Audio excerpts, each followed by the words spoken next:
ఇంకా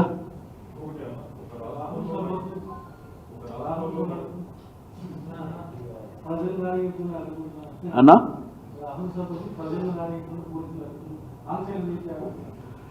ఎవరైనా రాజకీయ పార్టీ ఇప్పుడు అట్లా అంటే మహాకూటమి ఒక ప్రెస్టీజియస్ ఎలక్షన్ అసెంబ్లీ ఒక గవర్నమెంట్ సంబంధించింది. వాళ్ళు ఎక్కడ మీటింగ్ అడిగితే అక్కడ పెట్టుకోండ్రు. ఎందుకు దానికి ఏం సంబంధం ఉంటుంది, పోలీసులకి ఏం సంబంధం? ఎవరైనా రైట్ రాయల్గా మీటింగ్ పెట్టుకోవచ్చు. మా దగ్గర అటువంటి చంద్రబాబు నాయుడు లాంటి ఆ దౌర్భాగ్యమైనటువంటి ఆ చిన్న గుణం మాకు లేదు.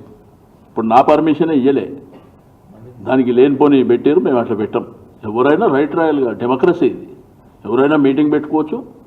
ఇప్పుడు ఫర్ ఎగ్జాంపుల్ నిన్న నేను ఛార్జ్ తీసుకున్నా, కొంతమంది ఏదో ఫ్లెక్సీలు అది ఇది పెడితే మున్సిపల్ వాళ్ళు కేసు పెట్టారు, ఫైన్ కట్టారు. అట్లా అట్లేముండదు ఇక్కడ.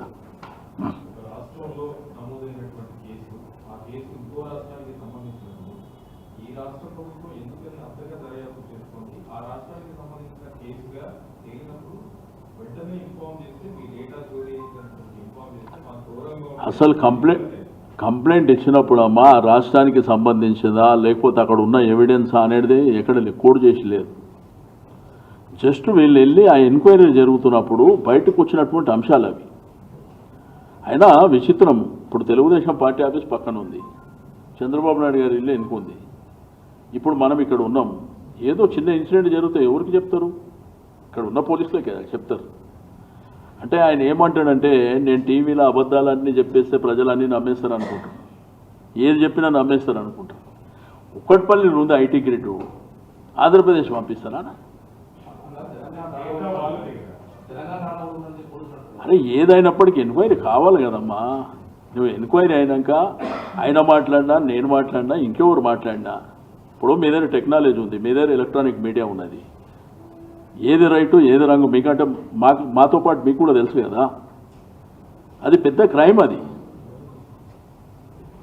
ఆయన ఏమంటాడంటే, ఇప్పుడు మహాకూటమి ఒకటి ఏంటంటే మీరు గుర్తుంచుకోవాలి దీంట్లో, నేను ఇక్కడ ఆంధ్రప్రదేశ్ రాష్ట్రంలో కెంచి వచ్చి ఇక్కడ కూడా స్థిర నివాసం ఉన్నటువంటి, అంటే హైదరాబాద్లో కూడా చాలామంది ఉన్నారు కదా, వాళ్ళకు కూడా రిక్వెస్ట్ చేస్తున్నా, మహాకూటమి అని మీకు మాకు రెచ్చగొట్టే ప్రయత్నం. ఎందుకంటే వన్స్ స్టేట్ ఫార్మేషన్ అయిన తర్వాత ఎవరికి ఏ ఇబ్బందులు లేకుండా ముఖ్యమంత్రి గారు అందరినీ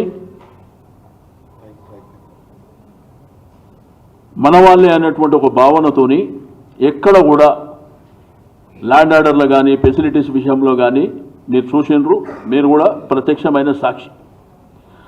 మహాకూటమి అప్పుడు మళ్ళా ఆంధ్ర వాళ్ళు సపరేటు తెలంగాణ వాళ్ళు సపరేట్ అని క్రియేట్ చేసేది ఈయననే. ఎందుకంటే మీరు పేపర్లో టీవీలో రాస్తే సెటిలర్ ఓటు ఎటువైపు అని మీరే రాశారు. మాకు అది లేదు. మళ్ళీ ఇప్పుడు అదే క్రియేట్ చేయడానికి చూస్తున్నాం. నీ స్వార్థం, నీ కుళ్ళు కోసం ప్రజల్ని బలిపెడదామనేటువంటి ప్రయత్నం. మాట్లాడితే ఆత్మగౌరవం అంట. నీకు అసలు ఆత్మగౌరవం ఉందా? నీకు ఆ వర్డ్ మాట్లాడేటువంటి రైట్ నీకుందా? నీ మీద ఇప్పుడు మీకు రేవంత్ రెడ్డి కేసు సంబంధించి ఆ విజువల్స్ కూడా చూడండి. విజయవాడలో మీటింగ్ పెట్టారు, అప్పుడు కూడా ఇదే వర్డ్ మాట్లాడు, ఆత్మగౌరవం. నువ్వు దొంగతనం చేసినప్పుడల్లా, దొంగ అన్నప్పుడల్లా, పోలీస్ కేసు అవుతుంది అన్నప్పుడల్లా ఆత్మగౌరవం గుర్తొస్తుంది. మామూలు టైంలో వస్తలేదు. ఇక నువ్వు ఎంత సత్యహరిచంద్ర మహారాజ్ అంటే, స్పెషల్ కేటగిరీ స్టేటస్ అంటే అదేమన్నా సంజీవనియా? అది మాట్లాడితేనే లోపటేసేస్తా కేసులు పెట్టి అని మాట్లాడేది మీరే. మళ్ళీ ఎలక్షన్లు దగ్గరికి రాగానే స్పెషల్ కేటగిరీ స్టేటస్ కోసమే ఫైట్ చేస్తున్నా అని కలరిచ్చేది మీరే. ఇక ఢిల్లీలో ఉన్న పార్టీలు, నేషనల్ పార్టీ పనికొచ్చేటోడు పనికిన్నాడు వాళ్ళంతా ఖాళీ ఉంటారు ఢిల్లీలో. మీరు కూడా నేను ఒక రోజు తీసుకోపోతా, మొన్న తీసుకొచ్చారు చూడు నేషనల్ పార్టీస్, అందరు ఖాళీ ఉంటారు, ఫ్రీ టైం మీకు కూడా కల్పిస్తా, కావాలంటే మీ టీం తీసుకుపోతా. వాళ్ళందరినీ తీసుకొచ్చి నేనే ఛాంపియన్ అంటాడు. అన్నీ అవుట్డేటెడే. వాళ్ళని తెచ్చి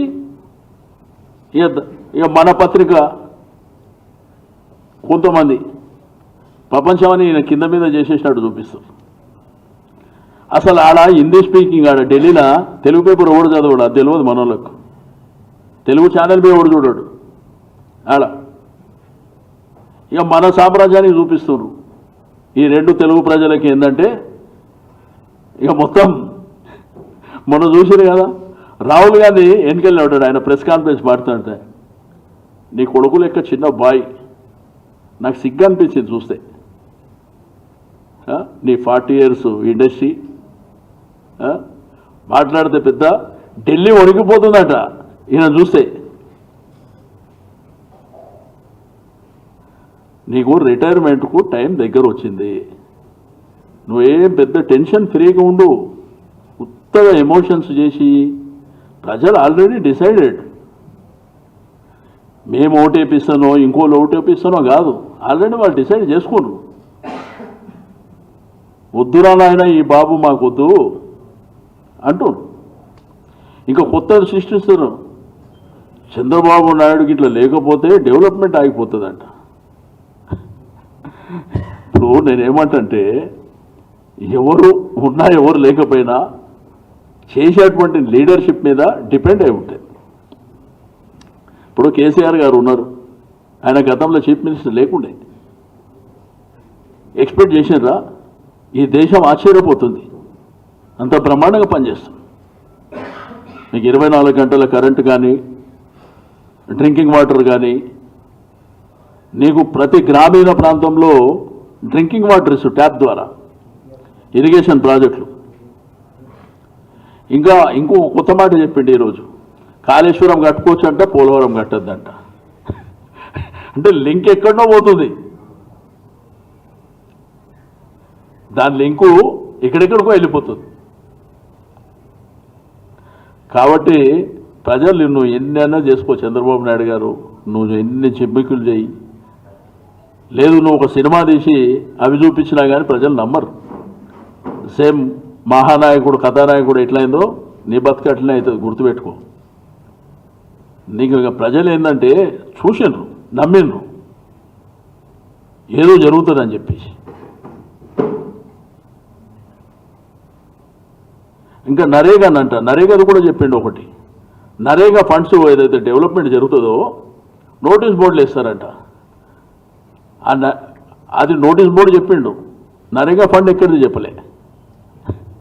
NREGA fund government of India నుంచి వస్తేనేమో నీ కొడుకు పంచాయతీరాజ్ పెట్టేసి ఏదో దొడ్డు కట్టినా, రోడ్డు కట్టినా, అది కొట్టినా. ఎంత మహానుభావుడు కళ. సినిమా ఇండస్ట్రీలో ఓడు వణికినాడు నీ ముంగట. కాబట్టి నేను ఒకటే చెప్తున్నా, నువ్వు ఎప్పుడైతే అబద్ధాలు చెప్పి ఎప్పుడైతే సత్యహరిశ్చంద్ర మహారాజులకు మాట్లాడుతావో అప్పుడు నేను వస్తా. నీ పుట్టు పూర్వతం, నీ మొత్తం చరిత్ర నాకు తెలుసు. దీంట్లో ఖాళీ కొన్ని వదులుతున్నా. నువ్వు ఎప్పుడు నీతిగా మాట్లాడినప్పుడు వాళ్ళు వస్తా, నిజాయితీగా మాట్లాడినప్పుడు నేను చెప్పా నిజం అని చెప్పా. నువ్వు అబద్ధాలు మాట్లాడి నాకైతే నేను చెసేపు అనుకుందాం అనుకున్న పొద్దున అక్కడిక్కడ తిరిగేసి వచ్చి ఉత్తగా అన్నం తిన్నాక టీవీ పెట్టిన. ఇక మన కర్మ ఎన్ని మాట్లాడు. అది పెద్ద డాక్యుమెంటేషన్ అంట. టీవీలో కూడా 2 బాక్సులు పెట్టారు. 2 బాక్సులలో ఒకటేమో చూపిస్తారు. ఈయన ఎటువంటి ఎవిడెన్స్ తెచ్చిండంటే అది చూసే కింద పడిపోవాలి. అంటే ఇప్పటికన్నా ఎస్టాబ్లిష్ అయిపోయిందంట ఇది కుట్ర. అది ఆయన సర్టిఫికేట్ ఇస్తుండు. కాబట్టి నీ బండారం బయట పడుతుంది. ఇప్పుడు నువ్వు ఎంక్వైరీ కాకముందే ఆతృత ఎదుక ఇప్పుడు ఎంక్వైరీ జరుగుతుంది. తెలంగాణ ప్రభుత్వం, మేము పోలీస్ యంత్రాంగం ఉంది. ఎంక్వైరీ కాకముందే గిది ఉంది గది ఉంది అని మేము మాట్లాడుతున్నామా? మేము ఎక్కడన్నా పోయి ఇంటర్వ్యూని అవుతాం. ఎంక్వైరీ జరిగిన తర్వాత అదే ఓపెన్ అవుతుంది కదా ఏది వాస్తవం. ఒకవేళ వాస్తవమే కానప్పుడు రాయల్గా మీరు చెప్పుకునే అవకాశం మీకు ఉంది కదా. ఏది పడితే అది చెప్తుండు. మొన్న కోడి కత్తి డ్రామా జరిగిందని కూడా చెప్తుండు. కాబట్టి ఒకటి ఏంటంటే రాజకీయాలలో కొన్ని అబద్ధాలు జనరల్గా చెప్తారు, కానీ మరి ఇంత అబద్ధాలు ఏందా? పోనీ నేను ఎందుకు చెప్తున్నా, ఇప్పుడు 20 ఏళ్ళు నీతోనే ఉన్నాను ఆయన. నేను 20 ఏళ్ళు నీతో పాటే ఉన్నా. నీ నాయకత్వంలో ఉన్నా ఆయన చెప్తాడు. గతంలో కూడా చెప్పాడు, ఆ శ్రీనివాస్ యాదవ్ మంత్రి నేనే చేసిన, మార్కెట్లో కూరగాయలు అమ్ముకుంటే నువ్వు తీసుకొచ్చినావు, నన్ను తెచ్చి తీసుకొచ్చేసినావు. నేనన్నా చెప్తా, నిన్ను ముఖ్యమంత్రి నేను చేసిన, ప్రజలు చేయలే. ఎందుకంటే అప్పుడు గెలిచిన ఎమ్మెల్యేలు ఆ సంఖ్యాపరంగా ముఖ్యమంత్రి అయినావు, దాంట్లో నేను ఒక మెంబర్. ప్రజలు ఎన్టీ రామారావుని ఎన్నుకోరు, నిన్ను కాదు. మహానుభావుడు ఎన్టీ రామారావు గారిని ఎన్నుకోరు ప్రజలు. మీదేమో నంబర్ గేమ్ మీద, ఆ నంబర్ గేమ్లో నేను మెంబర్ని. కాబట్టి దయచేసి ఇంత నీతులు నిజాయితీలు మాట్లాడక ప్రజలు నిన్ను చూస్తే అసహించుకుంటారు.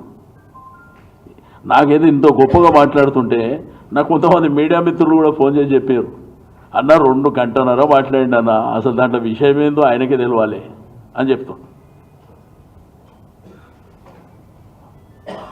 ఎంత ఇంటర్నేషనల్ డాక్యుమెంటేషన్ ప్రజెంట్ చేసిండంటే, మీకు ఆల్రెడీ వాళ్ళు ఎలక్షన్ కమిషన్ ముందు ఇచ్చారు చూడు, అదే తెచ్చి ఇచ్చాడు.